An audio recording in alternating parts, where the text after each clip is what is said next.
This greenhouse cost me $12 to build. $12, but look at these seedlings thriving inside. Look at the lettuce still growing in November.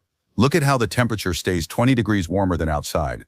I'm about to show you 3 different greenhouse builds, each one using only Dollar Tree supplies. And stick around because the final design is a walk-in greenhouse you can actually stand inside, and it costs less than $30 total. Hey there, garden friends. Welcome back to Daily Garden Fix. Today we're diving into something I'm really excited about, building functional, working greenhouses using supplies from Dollar Tree. No expensive kits, no complicated construction, just smart, budget-friendly solutions that actually work. Quick question, have you ever wanted a greenhouse but thought they were too expensive? Drop a comment and let me know what's holding you back. Is it cost, space, or just not knowing where to start? And if you love practical, money-saving garden projects, smash that subscribe button and hit the bell. I post new budget gardening hacks every single week that help you grow more for less. All right, let's build some greenhouses. Build 1, Countertop Seed-Starting Greenhouse. Here's the problem every indoor seed starter faces. You plant your seeds, but the air is too dry, temperatures fluctuate, and half your seedlings fail before they even get started. You need consistent warmth and humidity, but professional seed starting equipment costs a fortune. Let me show you the simplest solution. Head to Dollar Tree and grab one large clear storage bin with a lid. That's your main structure. Then pick up a shallow aluminum baking pan and a small bag of decorative pebbles or river rocks. Here's how you build it. Fill the aluminum pan with a layer of pebbles about 1 inch deep. Add water until it just reaches the top of the pebbles but doesn't cover them completely. Now set your seed starting containers or small pots directly on top of those pebbles. The pots sit above the water line so roots won't get waterlogged, but as that water evaporates, it creates this perfect humid environment around your seedlings. Place your clear storage bin upside down over the entire setup like a dome. As you can see here, you've just created a mini greenhouse with controlled humidity, temperature stability, and light transmission all in one simple system. During the day, the bin traps warmth. At night, that water in the pebble tray releases stored heat, keeping temperatures more stable. The clear plastic lets in plenty of light while the enclosed space prevents that harsh, dry indoor air from stunting your seedlings. Look at these tomato seedlings I started just 3 weeks ago using this exact setup. They're strong, compact, and growing faster than seedlings without protection. The consistent environment makes all the difference. Here's what you need to know about using it. Check the water level in your pebble tray every 2 to 3 days and refill as needed. Once seedlings emerge and develop their first true leaves, start propping the lid open for an hour each day to allow air circulation. Gradually increase ventilation time to prevent damping off disease while maintaining that beneficial humidity. Position your greenhouse near a south-facing window for maximum light. If you notice condensation building up heavily on the inside of the bin, that means humidity is too high. Just crack the lid open slightly until condensation reduces. Total cost for this build? About $4. $4 for a professional seed-starting environment that'll produce dozens of healthy transplants season after season. The bin lasts for years, the pan is reusable, and the pebbles are a one-time investment. Bonus tip, want even better germination? Drop a couple of those battery-operated LED tea lights from Dollar Tree into the setup before covering with the bin. The gentle warmth they provide can speed up germination by several days, especially for heat-loving seeds like peppers and eggplant. Build 2, Raised Bed Greenhouse Cover. This second build is for gardeners who want to extend their growing season outdoors. You know that frustrating moment when the first frost warning hits and you're not ready to give up your garden yet? This greenhouse cover solves that problem. The challenge? Commercial hoop house kits cost anywhere from $60 to $200. Most gardeners simply can't justify that expense, so they lose weeks or even months of potential growing time. Here's what you need from Dollar Tree. 4 to 6 tension rods depending on your bed size, 2 large clear shower curtain liners, 1 roll of duct tape, a pack of binder clips, and some rope or twine. You'll also need a few bricks or rocks from your yard to weigh down edges. Let me walk you through the build step by step. First, measure your raised bed. A standard 4x4 foot bed works perfectly with 4 tension rods. For a 4x8 bed, use 6 rods to prevent sagging. Take your tension rods and extend them to their full length. These are going to form the structural hoops that support your cover. Push one end of the first rod into the soil on one side of your raised bed. Bend it into an arch, and push the opposite end into the soil on the other side. The rod should form a nice curved hoop over your bed. Repeat this process with the remaining tension rods, spacing them evenly along the length of your bed. Each hoop should be about 18 to 24 inches apart for proper support. As you can see here, you've now got a tunnel frame that's ready for covering. Now here's where the Dollar Tree shower curtains come in. Take your clear shower curtain liners and drape them over the hoop structure. Start from one end and work your way to the other, making sure the plastic completely covers all sides. If you need more length, overlap 2 shower curtains and secure the seam with duct tape. Use binder clips to attach the shower curtain to each tension rod hoop. Space the clips about every foot along each hoop. This keeps the plastic taut and prevents it from blowing around in the wind. The clips also make it super easy to open and close sections for ventilation. At ground level, pull the edges of the shower curtain tight and secure them with bricks, rocks, or landscape staples. You want a good seal at the base to trap warm air inside, but you also want to be able to lift edges easily for watering and harvesting. Here's the final touch that makes this system really work. Cut a small slit in the plastic at both ends of the tunnel, about halfway up. These act as adjustable vents. On warm days, you can fold back these flaps and secure them with clips to allow air circulation. On cold nights, keep them closed to trap maximum heat. Look at what this does for your plants. I built this over my raised bed in early October. Without protection, everything would have died with the first hard freeze. But inside this greenhouse cover, my lettuce, spinach, and kale are still thriving in late November. The temperature inside stays 20 to 30 degrees warmer than outside air. During sunny winter days, this space can actually get too warm. That's why ventilation is crucial. I keep a simple thermometer inside and check it daily. If it's above 75 degrees in there, I open both end vents. Below 40 degrees outside, I keep everything sealed tight. Watering changes when you're using a cover like this. The enclosed environment holds moisture longer, so you'll water less frequently than you did in summer. Check soil moisture by sticking your finger 2 inches down. Water in the morning so any excess moisture can evaporate during the day. Total cost for this build, about $12 for materials, and the impact is massive. I'm harvesting fresh salad greens in weather that would normally end my season. The investment has paid for itself 10 times over in extended harvests. Bonus tip, want even more cold protection? On nights when temperatures are expected to drop below 20 degrees, throw an old blanket or sheet over your shower curtain cover. That extra layer of insulation can protect plants through surprisingly hard freezes. Remove it in the morning once temps rise. 2 greenhouses built, and we haven't even hit $15 yet. But before we get to the walk-in build, quick question, which of these 2 are you planning to try first? Comment countertop or raised bed, so I know what's resonating with you. And if these builds are giving you ideas, hit that like button. It helps this video reach other gardeners looking for budget solutions. Build 3, Walk-in Dollar Tree Greenhouse. Alright, this is the big one. A genuine walk-in greenhouse where you can stand inside, move around comfortably, and grow serious amounts of food or start flats of seedlings. And we're building it for under $30 using mostly Dollar Tree supplies. I'll be honest, this build requires a bit more time and effort than the first 2. You'll need a couple of hours to complete it, but once it's done, you'll have a 4-season growing space that rivals greenhouses costing hundreds of dollars. Here's what you need from Dollar Tree: 8 to 10 pool noodles, 4 to 6 clear shower curtain liners, 3 rolls of duct tape, 2 packages of zip ties, and 1 pack of large binder clips. You'll also need 4 10-foot PVC pipes from a hardware store, which cost about $3 each, and some rebar stakes or wooden stakes for anchoring. Let me break down this build into phases so it's not overwhelming. Phase 1, building the frame structures. First, decide on your greenhouse dimensions. I recommend a 6-foot wide by 8-foot long footprint. This gives you plenty of room to work without wasting materials. Take 2 of your 10-foot PVC pipes. These become your end arches. Bend each pipe into a tall arch shape and secure both ends into the ground about 6 feet apart. If you're building on a patio or deck, you'll need to create a wooden base frame to attach the PVC to instead. Repeat with another PVC pipe at the opposite end of where your greenhouse will be. You now have 2 matching arch doorways, 8 feet apart. Here's where it gets structural. Take your remaining PVC pipes and create connecting ridge poles. Run 1 pipe along the very top peak of your arches, connecting them. Secure it to each arch using zip ties pulled tight. Add 2 more pipes running horizontally along the sides at mid-height for additional support. Your basic frame is now complete. Stand back and check that everything is level and square.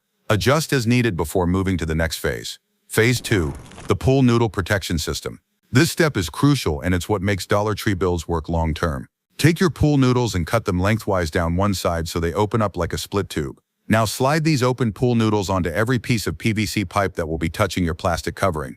This serves multiple purposes. First, it protects the plastic from tearing on sharp pipe edges. Second, it adds insulation to your structure. Third, it gives the whole greenhouse a finished professional look. As you can see, I use different colored pool noodles, which actually looks pretty cool. The foam cushioning is what allows a dollar store shower curtain to last an entire season without ripping. Phase 3, installing the cover. Time to wrap your greenhouse. Start at one end with your shower curtain liners. Drape the first curtain over the end arch, letting it hang down to ground level on all sides. Use binder clips to attach it to the pool noodle wrapped frame every foot or so. Continue adding shower curtain liners, working your way from one end to the other. Overlap each curtain by at least 6 inches to prevent gaps. Use duct tape to seal the seams where curtains meet.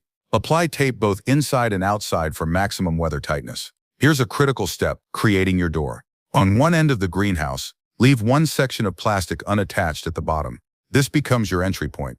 You can add a simple rope tie to secure it closed, or get fancy with a zipper sewn in using duct tape and some creativity. At ground level, you have two options. Option 1. Dig a shallow trench around the perimeter. Bury the plastic edges in the trench and cover with soil. This creates an excellent thermal seal. Option 2. Fold the plastic edges under and weight them down with bricks, rocks, or landscape timbers. This is easier and allows you to move the greenhouse later if needed. Final structural touches. Add rebar stakes or wooden stakes around the perimeter and use zip ties to connect them to your frame. This prevents the whole structure from shifting in wind. If your area gets serious weather, you can also add guy wires from the top of the frame to ground stakes beyond the greenhouse perimeter. Phase 4. Making it functional. Your greenhouse is built, but now let's make it actually work. Cut ventilation flaps on opposite sides of the structure, about 3 feet up from the ground. These allow you to control airflow and temperature.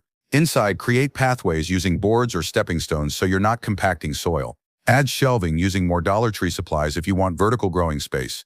Watch what happens inside this greenhouse. On a 40-degree November day outside, the temperature inside reaches 65 degrees by afternoon. On sunny winter days, it can actually hit 75 to 80 degrees in here, which means you need those vents open for air circulation. Look at what I'm growing in here in late fall. Lettuce, spinach, arugula, kale, chard, radishes, and I've even got some herbs thriving. In early spring, this space becomes my seedling nursery, where I start hundreds of transplants for the outdoor garden. The difference between this and no protection is night and day. Plants that would be dead or dormant outside are actively growing and producing food. Here's what you need to know about managing a greenhouse like this. Temperature management is your biggest challenge. Always monitor with a thermometer. Too hot and plants cook. Too cold and you're not getting the benefit. Ventilation is your control mechanism. Open vents on warm days, close them on cold nights. Watering changes dramatically in a greenhouse. You'll water less frequently because moisture doesn't evaporate as quickly. Check plants daily, but you'll probably water every 3 to 5 days instead of daily like summer gardens. Watch for pests.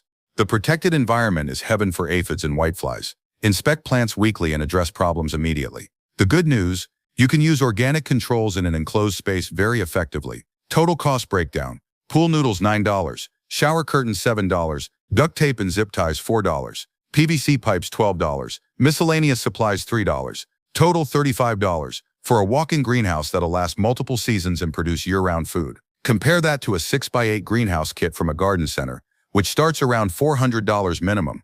You're getting the same functionality for less than 10% of the cost. Bonus tip, want to add heat for even more cold protection? Place several gallon jugs painted black and filled with water along the north wall. They absorb heat during sunny days and release it slowly at night, stabilizing temperatures. This passive solar heating costs nothing and can add 5 to 10 degrees of warmth overnight. 3 complete greenhouse builds, each one serving different needs and budgets. But we're not done yet. I'm about to show you the mistakes everyone makes with DIY greenhouses and exactly how to avoid them.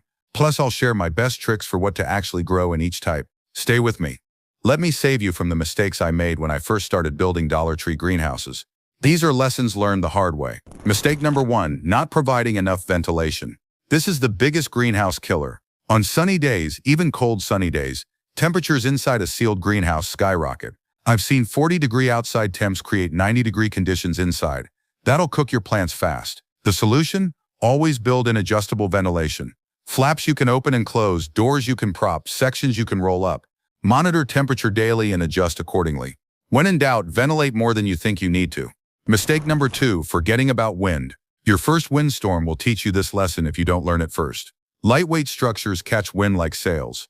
I watched my first attempt at a greenhouse tumble across the yard because I didn't anchor it properly. The solution? Stake everything. Use rebar driven deep into the ground.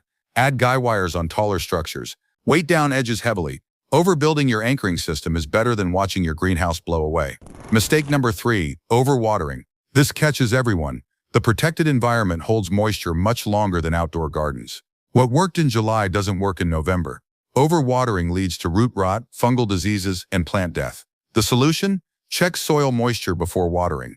Stick your finger 2 inches into the soil. If it's still moist, don't water. Plants in greenhouses typically need water every 3 to 5 days in cool weather, sometimes even less. Always water in the morning so excess moisture can evaporate during the day. Mistake number 4, poor plastic maintenance. Dirty plastic blocks light. Algae, dust, and mineral deposits from condensation can reduce light transmission by up to 50%. Your plants suffer without you realizing why. The solution? Clean your plastic panels monthly. Use a soft brush or cloth with soapy water. Rinse thoroughly. This simple maintenance makes a huge difference in plant health and growth rates. Mistake number 5. Wrong plant selection. Not everything thrives in greenhouse conditions, especially cool season greenhouses. Trying to grow tomatoes in a 40-degree greenhouse won't work.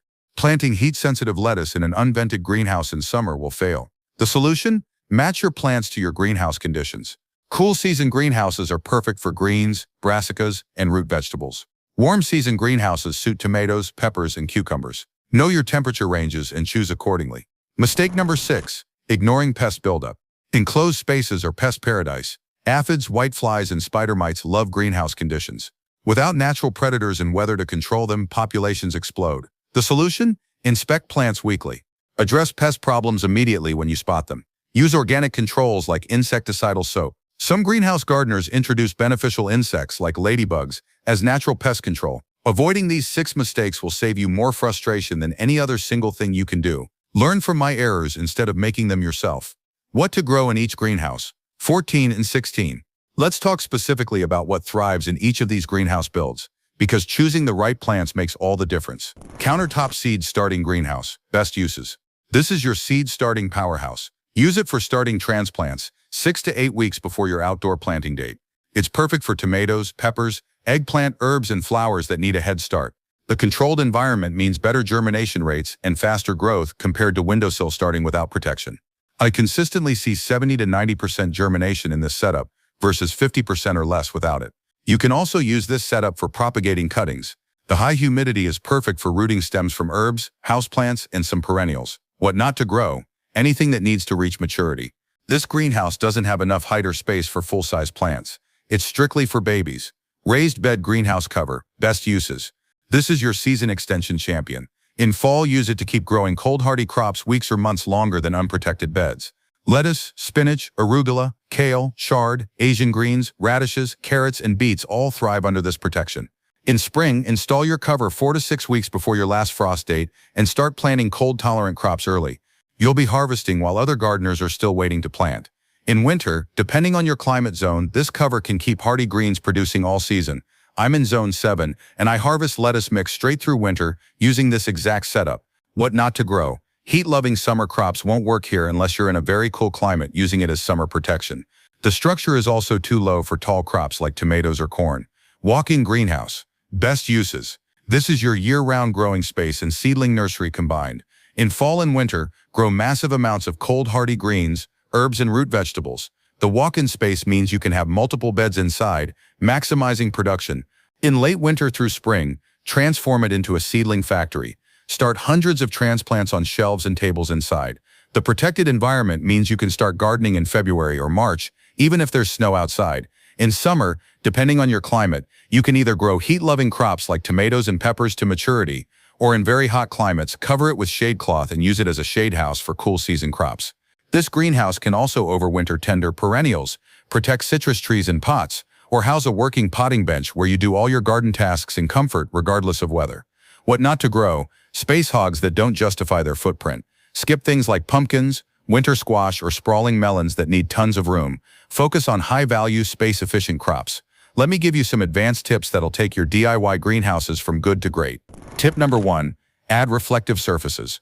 Place Dollar Tree mirrors or aluminum foil behind your plants to bounce light back onto leaves. This is especially important in winter when light is limited. The reflection can effectively double your available light. Tip number 2. Create thermal mass. In any greenhouse, thermal mass stabilizes temperatures. Use dark-colored containers filled with water placed inside the greenhouse. They absorb heat during the day and release it at night. This prevents extreme temperature swings that stress plants. Tip number 3.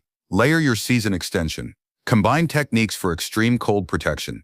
Use the raised bed cover greenhouse, then add row cover fabric over plants inside it, then mulch heavily. These layers create microclimates within microclimates and can protect plants through surprisingly hard freezes. Tip number 4. Keep a greenhouse journal. Track what you plant, when you plant it, temperature ranges, and results. You'll quickly learn what works in your specific greenhouse under your specific conditions. This knowledge becomes more valuable than any book or video. Tip number 5. Start small. Don't try to build all 3 greenhouses at once. Start with whichever matches your most pressing need. Master that one, learn its quirks, then expand to other types if needed. Tip number 6, join online greenhouse communities. Other greenhouse gardeners are your best resource. Join Facebook groups or forums dedicated to season extension and greenhouse growing. The collective knowledge shared in these communities is incredible. Tip number 7, upgrade gradually. Your first season, focus on making the greenhouse work. Second season, add upgrades like automatic vent openers, better door systems, or improved anchoring. Let the greenhouse evolve as you learn what you actually need. So there you have it. 3 complete greenhouse builds using Dollar Tree supplies and a bit of creativity. From a $4 seed starting dome to a $30 walk-in growing space, you now have options for every budget and every growing need. The most important thing I want you to take away from this video is that greenhouses aren't luxury items reserved for people with huge budgets. They're practical tools that anyone can build and use to grow more food, start healthier plants, and garden year-round. If you got value from even one of these builds, do me a favor and hit that like button. It tells YouTube to recommend this video to other gardeners who need these solutions. And sharing this video in gardening groups or with friends who garden, that helps more than you know. Make sure you're subscribed to Daily Garden Fix if you aren't already. We're all about making gardening accessible, affordable, and successful for everyone. I post new tutorials, hacks, and garden transformations every single week, and you won't want to miss what's coming. Turn on those notifications too. Next week, I'm showing you how to heat your greenhouse for free using compost, which creates this incredible growing environment even in winter. It's an old technique that modern gardeners have forgotten, and it works like magic. You're definitely going to want to see that one. Before you go, tell me in the comments what's your biggest greenhouse question. What's holding you back from trying this? I read every comment, and your questions help me create the videos you actually need. Thanks so much for spending time with me today. Now go grab some Dollar Tree supplies and build yourself a greenhouse. Because extending your growing season shouldn't require emptying your wallet. Your garden deserves to grow year-round. And now you know how to make that happen. I'll see you in the next video. Happy gardening and happy building.